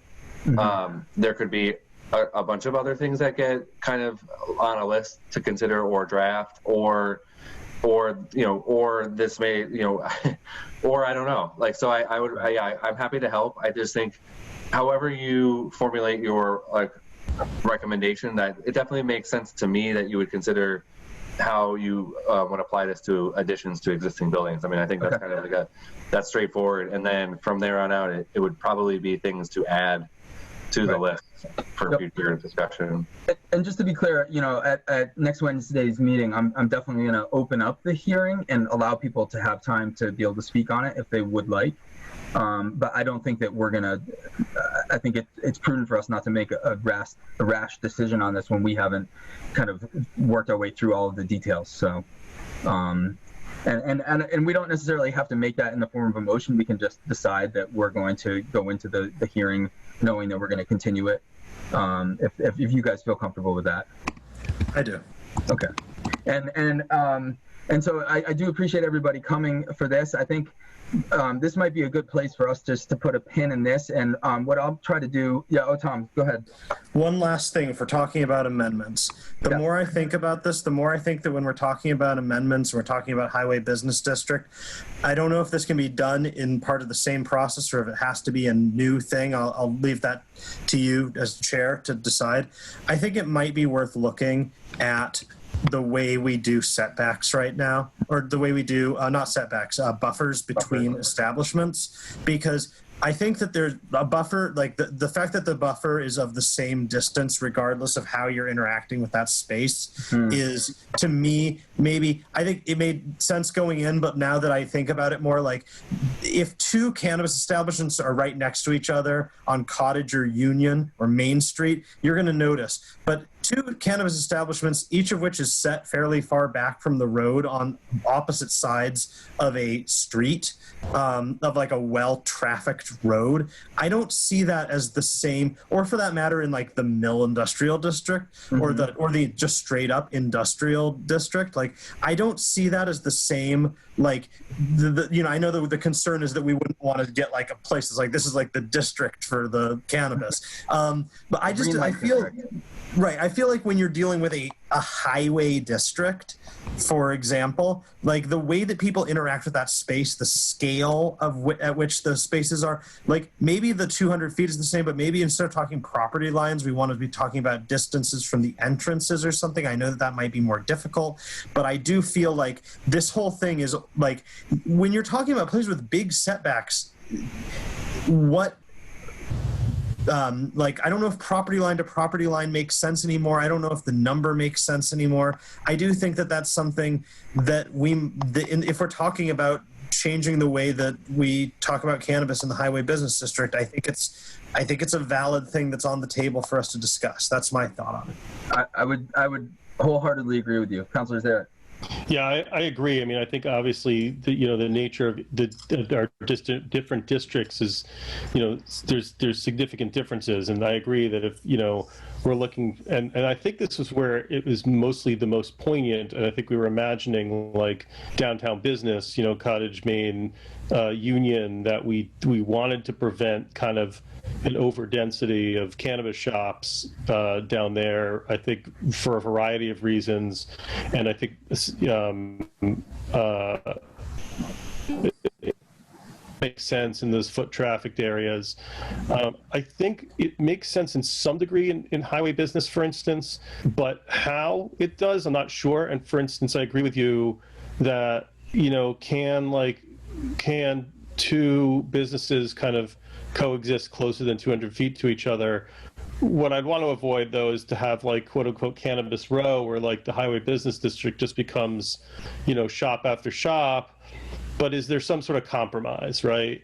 And then I think Councilor Derby, I remember specifically talking to you about this during deliberations originally with, the Mill Industrial District is so complicated because, what seems to be really close together isn't necessarily really close together as as one walks versus how the crow flies. But I'm talking a lot, but I do agree that revisiting somehow the buffers in highway business is reasonable, but just doing so in a responsible way and not in a way where it leads to kind of an over excess too. Yeah, I think so too. I mean, even though there is the argument to me, I lived in Prescott, Arizona, and there's a road called Whiskey Row, and it's a pretty intense tourist attraction. So, but I hear what you're saying, and I don't think we need Cannabis Row here. So, but that being said, how you guys feel? Can we look at a date real quick to pick up this conversation again? Because I would love to get to pace tonight, and I have to look at the computer screen for like 7 hours tomorrow. So I would love to have a little break from my eyes. Yeah, well, I'm also okay with not. I mean, we could talk about real. I don't think it's that. I'm happy. I have it here. We can just pull it up. I mean, I don't necessarily think it's going to take a huge amount of time, but. I agree, and I'd love to talk about it too, just to be clear. So. Okay. Yeah. Cool. I was looking at the 13th of October. That gives us so next week for our meeting, and then it would be the following Tuesday. Yeah, that works great for me. Oh, it works. Okay. Yeah. How about you, Owen? How does that look for you? Yeah. What time are you thinking? Well, 7 is like just because I have to bring my daughter she has field hockey practice. I have to pick her up and bring her home, and tonight I got home at like 6:30. So 7 actually works for me. I don't know if that's okay. Fine. I never leave my house, so it's kind of all good whenever you want to do. I can do that. I could do that. I could do that. Yep. Okay. And if anything changes, Owen, just let me know. I can be flexible too. So. Yeah. No. I'm also. There might be a child sports issue, but I don't think it will be that night. So. Okay. All right. So I'm going to put ordinance in for 7 p.m. on October. Wednesday the 14th. We don't have council, but. Oh. Hold on. Let me cancel that. Let me look at it. I have it open. Does that work for you, Councilor Peak, or? Tom doesn't leave his house. Yeah, it's all the same. There's something in the back of my head that I remember seeing being that night, but I just don't remember what it was. Yeah, I'm pulling up the city meeting calendar to see if there's something I should be remembering. Yeah. But for me, either one of those dates is good. There's a finance meeting, but that's all. Okay. Can what time is that? Like 5? 5:30. So if we did a little bit later, it should be fine. I could do. I mean, I could do 7 if that works for you for the two. Okay, let's do Wednesday, for me. Wednesday the 14th at 7 p.m. Great. Okay, and let me just get the time correct. That 7 p.m. All right, good. I will send that email tonight. And if so, all of you that are here with us, if you don't want to keep looking at the screen, that's fine. But we are going to move on to another topic here, which is the PACE topic, which is an incentive for solar on larger buildings. And Owen, let me just pull it up because I do have it here somewhere. I'm going to stop my share real briefly, and I feel like it would behoove us to look at it.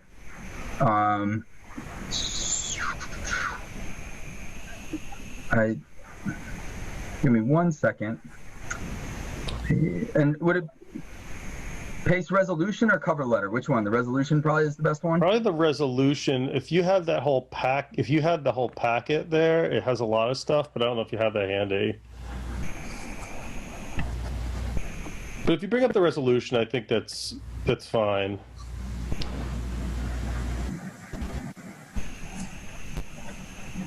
I lost you real quick. I do.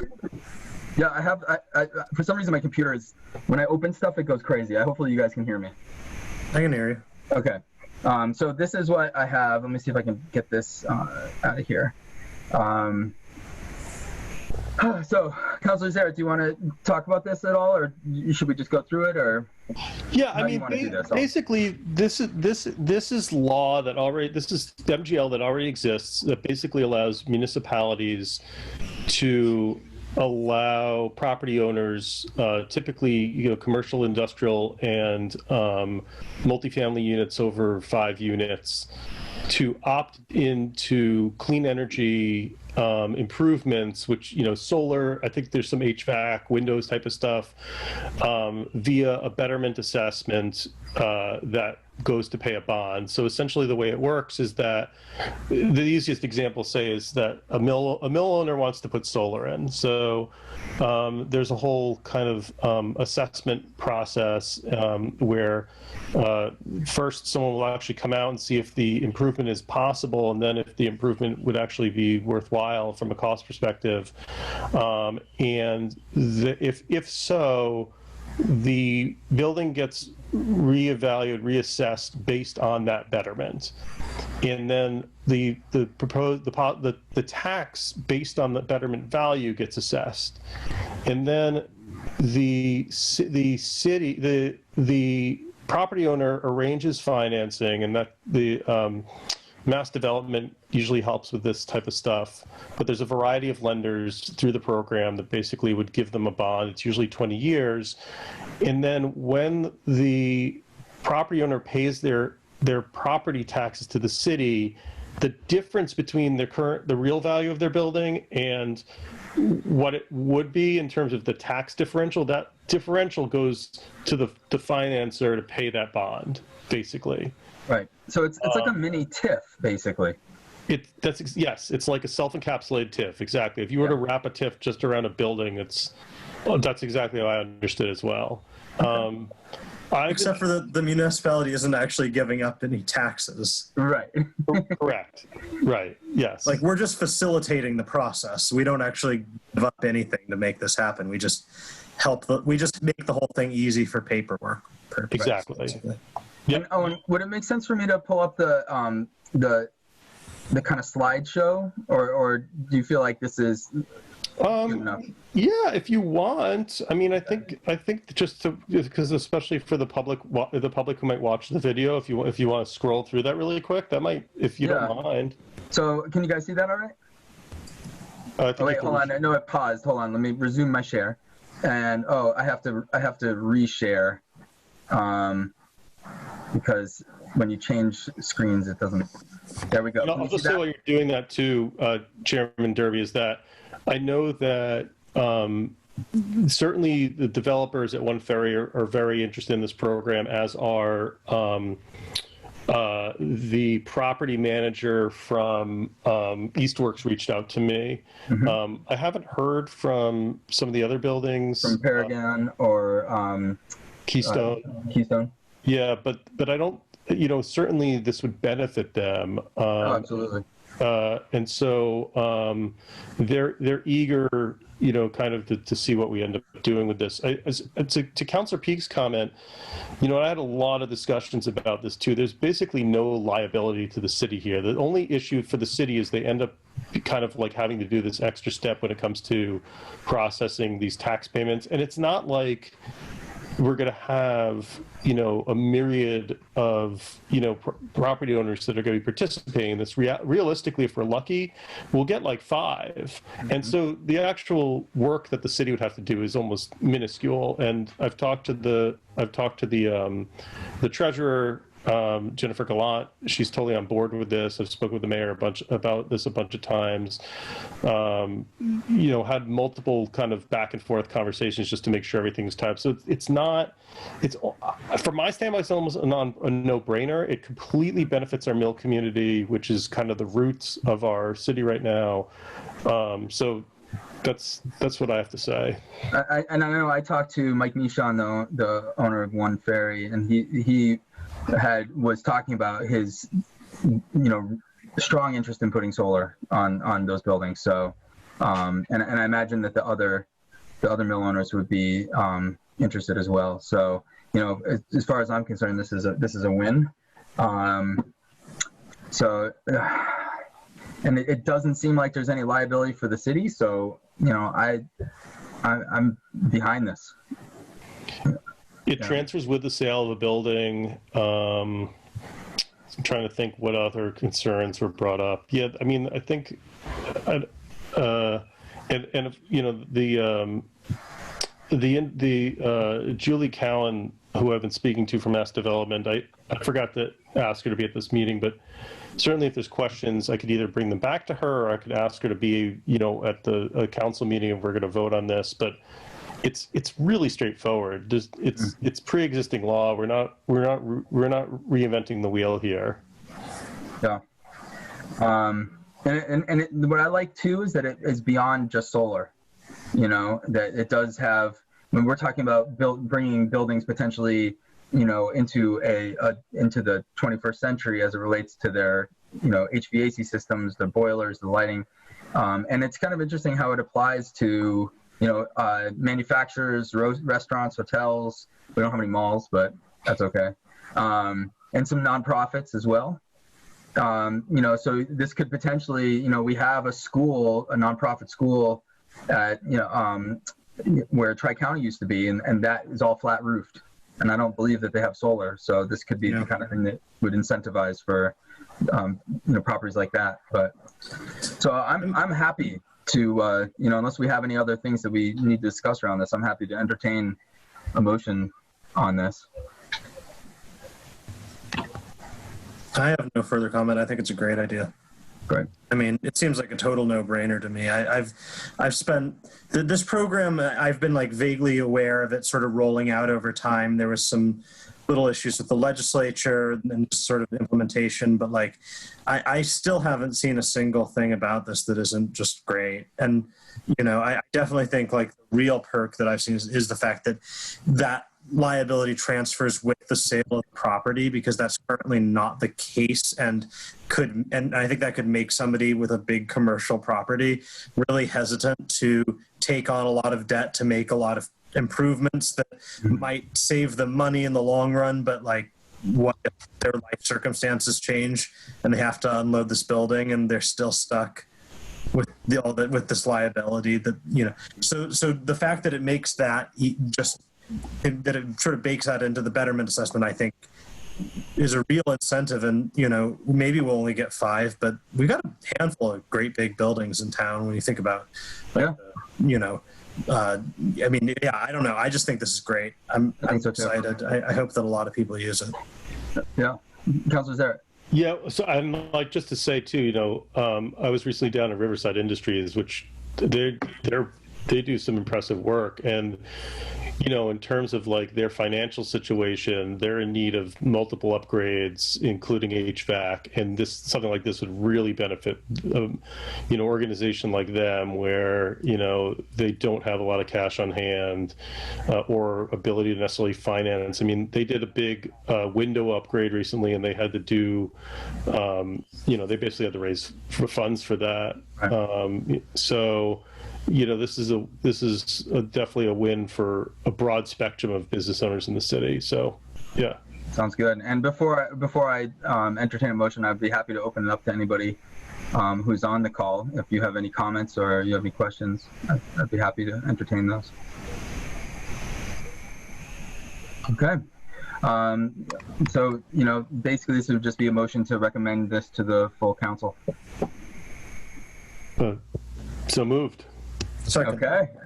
All right. So we have a motion and a second. All those in favor, let's go with Councilor Zarrett first. Aye. Okay. Councilor Peak. Aye. And I vote in the affirmative as well. Motion passes 3-0.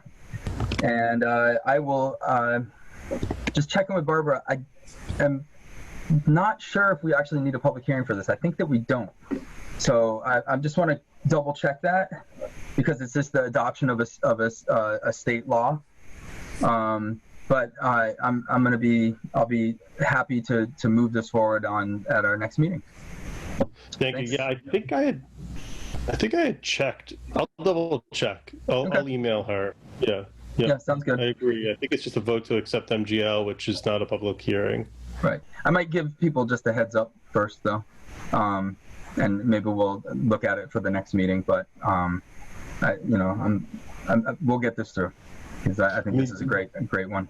Go ahead, Noah. Well, I was going to say, Chairman Derby, do you think writing a quick letter of that it passed and just putting that in the packet, would that help? Or yeah, I'm in no rush. I can do that. Just to give people a heads up, and I can attach the resolution. I'll attach all this information, and I'll just put it in the saying that we approved it 3-0 after we deliberated. So I'll do that I'll do that tomorrow. And I think that probably does it for us tonight. Thanks everybody for your time. And, so we will, if anybody's interested, we will open the public hearing on the zoning change in highway business and take public comment, but we're not going to deliberate. We're going to continue that public hearing, and then we'll be meeting again on Wednesday, the 14th at 7 p.m. on that topic. So, all right. Thanks, everybody. Motion to adjourn. Okay. All right. We have a motion and a second. All those in favor? Aye. All right. Owen, yes. Tom, yes. Me, yes. All right. All right. Good night, guys. Thank you, Chairman. Have a good one. Yeah. Take care.